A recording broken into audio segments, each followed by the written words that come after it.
अस्सलामुअलैकुम students, welcome to chemistry सीखो। ये इक्विलिब्रियम की 17वीं वीडियो है और इस वीडियो में हम लोग डिस्कस करने जा रहे हैं एक टॉपिक जिसका नाम है सॉल्ट हाइड्रोलिसिस। बेसिकली इस टॉपिक में हम लोग डिस्कस करेंगे कि जो सॉल्ट हमारा बनता है जब हम एसिड और बेस का रिएक्शन कराते हैं, अगर हम उसको वाटर में डाल दें तो वो हाइड्रोलाइज्ड हो जाता है और हमको एसिड और बेस को वापस रिटर्न दे देता है जिससे वो बना हुआ होता है। इसी फिनोमेना को कहा जाता है सॉल्ट हाइड्रोलिसिस। कहने का मतलब ये हुआ कि जो सॉल्ट बन रहा है उसका अगर हम वाटर से रिएक्शन करा देंगे तो हमको अगेन वापस से क्या मिल जाएगा, एसिड और बेस मिल जाता है। ठीक है, इसी को हम लोग क्या बोलते हैं, सॉल्ट हाइड्रोलिसिस बोलते हैं। सॉल्ट हाइड्रोलिसिस बनाने से पहले हमको ये समझना पड़ेगा कि सॉल्ट कितने तरीके से बन सकता है। तो सॉल्ट बनने की टोटल 4 पॉसिबिलिटीज़ होती हैं। जैसे अगर हम किसी स्ट्रॉन्ग एसिड और स्ट्रॉन्ग बेस का रिएक्शन करा दें, ठीक है। सेकंड हमारा, अगर हमारे पास स्ट्रॉन्ग एसिड हो और वीक बेस हो। थर्ड हमारा क्या होगा कि हमारे पास वीक एसिड हो मगर स्ट्रॉन्ग बेस हो। और चौथा जो हमारा होगा वो क्या होगा कि वीक एसिड भी हो और वीक बेस भी हो। ये हमारे पास 4 कंडीशंस बनती हैं, ठीक है। जहाँ पर SA का मतलब हो रहा है स्ट्रॉन्ग एसिड और SB का मतलब हो रहा है स्ट्रॉन्ग बेस और WB का मतलब हो रहा है वीक बेस और WA का मतलब वीक एसिड। तो हमारे पास 4 पॉसिबिलिटीज़ हैं सॉल्ट के बनने की। अब इन चारों पॉसिबिलिटीज़ में चारों रिएक्शंस को अगर हम कराते हैं तो हमको क्या मिलता है, सॉल्ट मिलता है।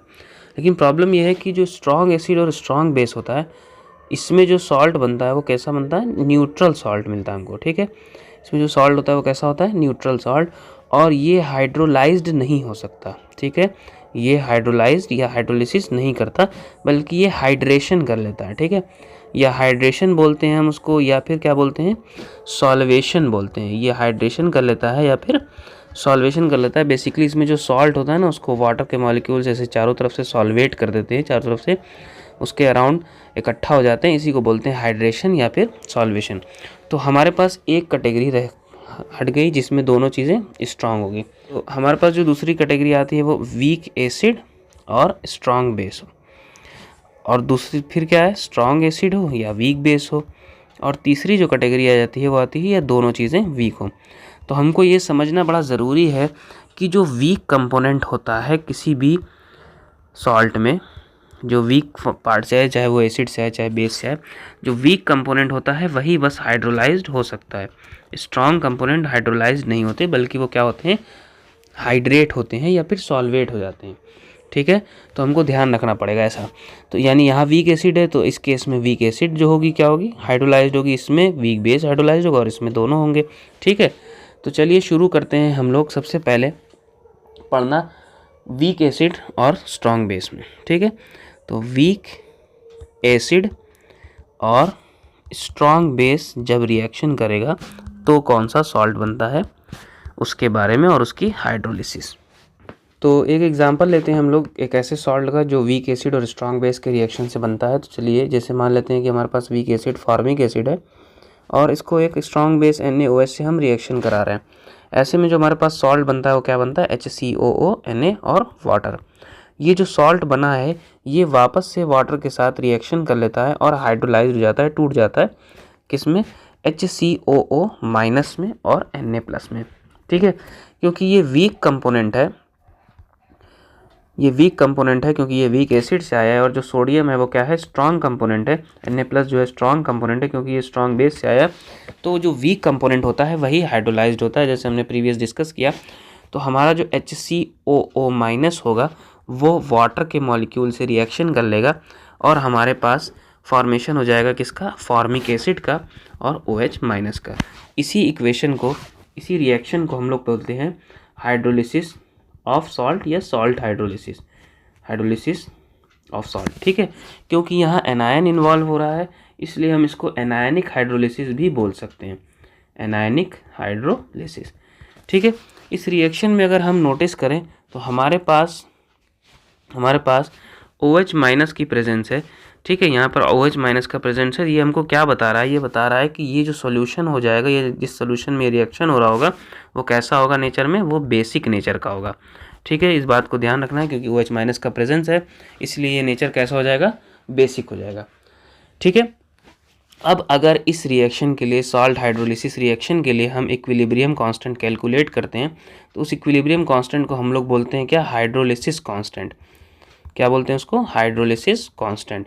ये किसके बराबर होगा, ये बराबर होगा फॉर्मिक एसिड के एक्टिव मास और hydroxide ion upon HCOO minus format ion के। ठीक है, यहाँ वाटर इसलिए नहीं कैप किया रखा है इसमें वैल्यू, क्योंकि वाटर जो होता है प्योर लिक्विड होता है और इसकी एक्टिव मास 1 हो जाती है, तो इसको रखने की ज़रूरत नहीं पड़ती, तो हमारे पास ये मिल जाता है हाइड्रोलिसिस कांस्टेंट। ठीक है, अब यहाँ पर ये जो एसिड बन रही है वो क्या है, फॉर्मिक एसिड है। ठीक है, अगेन हम बात करें तो जो हमारे पास एसिड है वो HCOOH है, ये एक वीक एसिड है। फॉर्मिक एसिड इसका नाम होता है, ये वीक एसिड है, तो ये अगेन जो है डिसोसिएट हो जाती है किसमें, फॉर्मेट आयन में और H+ में। ठीक है, फिर ये जो फॉर्मेट आयन यहाँ पर बन रहा है ये वापस से वाटर से रिएक्शन करके हाइड्रोलाइज्ड होगा, तो ये प्रोसेस कंटिन्यूअस चलती रहती है। तो इस केस में अगर हम एसिड का कांस्टेंट लिखते हैं, आयनाइजेशन कांस्टेंट, तो हमको क्या मिलता है, फॉर्मेट आयन और एक में H+ अपॉन फॉर्मिक एसिड। ठीक है, अब ये हमारे पास जो आया क्या है, ये हमारा है ionization constant, ionization constant for acid है। अब इन दोनों में अगर क्या रिलेशन है इसको हम डिराइव करना चाहें, तो अगर हम क्या करें, इनको मल्टीप्लाई कर दें, सिंपली क्या करना है, इनको मल्टीप्लाई करना है। ठीक है, तो ऑन मल्टीप्लाइंग, ऑन मल्टीप्लाइंग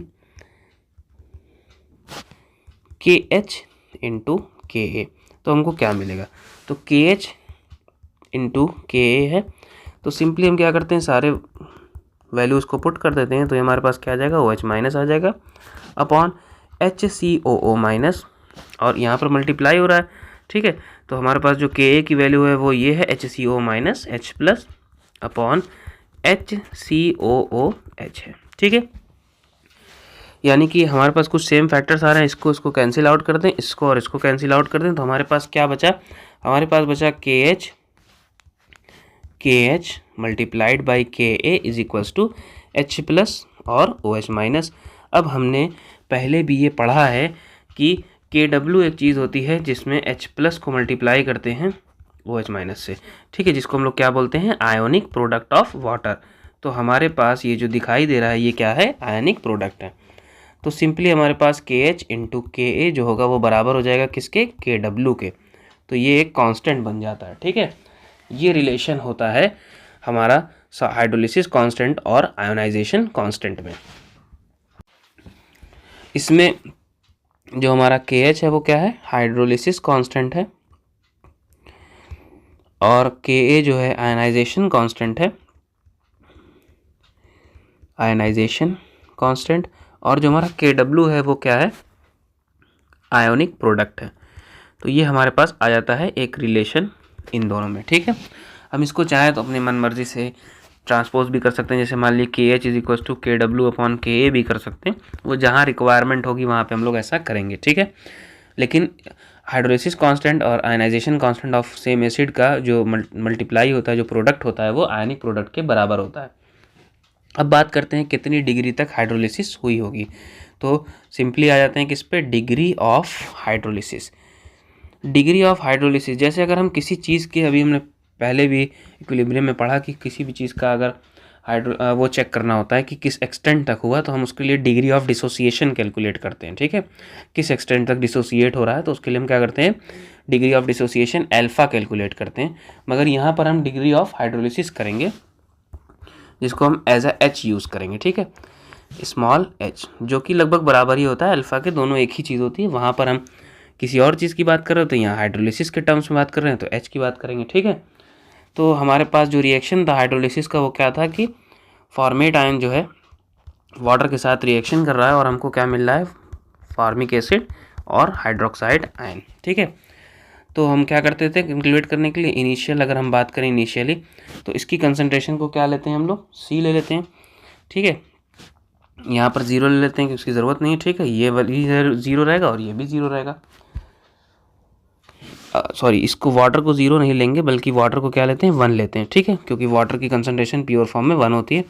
अब जब हम इक्विलिब्रियम पर पहुँचेंगे, तो इक्विलिब्रियम पर जब हम पहुँचते हैं तो क्या होता है, ये हमारे पास CH फॉर्म में बन चुका होता है, ये CH बन चुका होता है। तो इसको हम क्या लिखते हैं, C माइनस CH, जैसे वहाँ पे C अल्फ़ा करते थे वैसे ही। तो हमारे पास जो KH आएगा वो क्या आ जाएगा, हमारे पास जो KH आएगा वो CH, दूसरे ब्रैकेट में CH upon C minus CH। ठीक है, तो सिंपली क्या हो जाएगा, C square H square upon C bracket में 1 माइनस H, कॉमन निकाल लिया बाहर। ठीक है, तो ये C कैंसिल आउट हो जाएगा इसको स्क्वायर को, तो हमारे पास बचेगा क्या, CH स्क्वायर 1 माइनस H। अब क्योंकि जो 1 माइनस H है वो बहुत छोटी है 1 से, ठीक है, इसकी वैल्यू क्या है, बहुत छोटी है 1 से, तो हम सिंपली KH को क्या लिख सकते हैं, CH स्क्वायर लिख सकते हैं। ठीक है, जहाँ पर C कंसंट्रेशन है, H जो है हमारा क्या है, डिग्री ऑफ हाइड्रोलिसिस है, it is a degree of hydrolysis, और जो C हमारा क्या है, कंसंट्रेशन है। ठीक है, तो ये मिल जाता है हमको KH का, या इसको हम चाहें तो और भी फॉर्म्स में लिख सकते हैं, जैसे हम लोग लिख सकते हैं KH upon C under root, ये एक्सप्रेशन हम लोग न्यूमेरिकल कैलकुलेट करने में इस्तेमाल करेंगे। ठीक है, अब अगर हमको, क्योंकि अभी हमने शुरू में बताया कि हमारे पास इस रिएक्शन में OH माइनस की कंसंट्रेशन मिलती है, तो ये बेसिक नेचर का होता है, तो अगर हम उसको pH कैलकुलेट करना हो तो क्या करेंगे, तो लिखते हैं फॉर कैलकुलेशन ऑफ pH। ऐसे केस में अगर हमको pH कैलकुलेट करना है तो सिंपली हमको क्या करना पड़ेगा, कुछ चीज़ों का इस्तेमाल करना पड़ेगा, जो कि आइए हम लोग देखते हैं। जैसे हमको पता है कि आयनिक प्रोडक्ट ऑफ वाटर क्या होता है, H plus OH minus is equals to KW। ठीक है, अब यहाँ पर जो OH माइनस है वो कितना फॉर्म हो रहा है, CH फॉर्म हो रहा है। ठीक है, तो सिंपली हम क्या लिख लेते हैं, H प्लस, और OH माइनस की जगह हम क्या ले लेते हैं, CHKW। तो H प्लस की यहाँ से हमको कंसंट्रेशन कैसे मिल जाएगी, ionic product of water upon CH मिल जाती है। मगर हमने देखा कि H की वैल्यू जो है वो क्या है, अंडर रूट KH यानी हाइड्रोलिसिस कांस्टेंट अपॉन कंसंट्रेशन है। तो इस वैल्यू को यहाँ पर हम पुट करें तो हमारे पास क्या आ जाता है, हमारे पास आता है कि H प्लस की जो कंसंट्रेशन है वो बराबर हो गई ionic product upon C under root KH upon C। ठीक है, या फिर अब KH की भी वैल्यू हमको पता है, KH की वैल्यू अभी हमने पढ़ा था कि KH को हम और कैसे लिख सकते हैं, आयनिक प्रोडक्ट अपॉन एसोसिएशन कांस्टेंट। हम इस इक्वेशन का इस्तेमाल करेंगे, तो इसकी वैल्यू को हम लोग पुट करते हैं यहाँ पर, तो हमको क्या मिल जाएगा, KW C under root KH की वैल्यू हमने पढ़ी क्या, KW अपॉन KA, और C एज इट इज़ रहेगा। ठीक है, अब इसको सॉल्व करेंगे तो हमारे पास क्या आ जाएगा, H प्लस की जो कंसंट्रेशन आएगी वो आ जाती है simply KW KA multiplied by upon C। ठीक है, यहाँ से हमको क्या मिल जाएगी, H प्लस की कंसंट्रेशन, और इसका हम लोग निकाल सकते हैं pH, क्योंकि pH निकालने के लिए हमारे पास जो फार्मूला है वो क्या है, negative log of H plus concentration.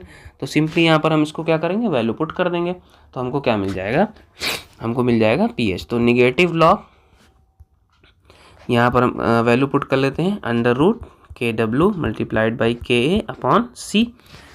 तो जब हम इसको सॉल्व करते हैं तो हमारे पास आंसर क्या आता है, pH is equals to minus half log KW plus log KA minus log C।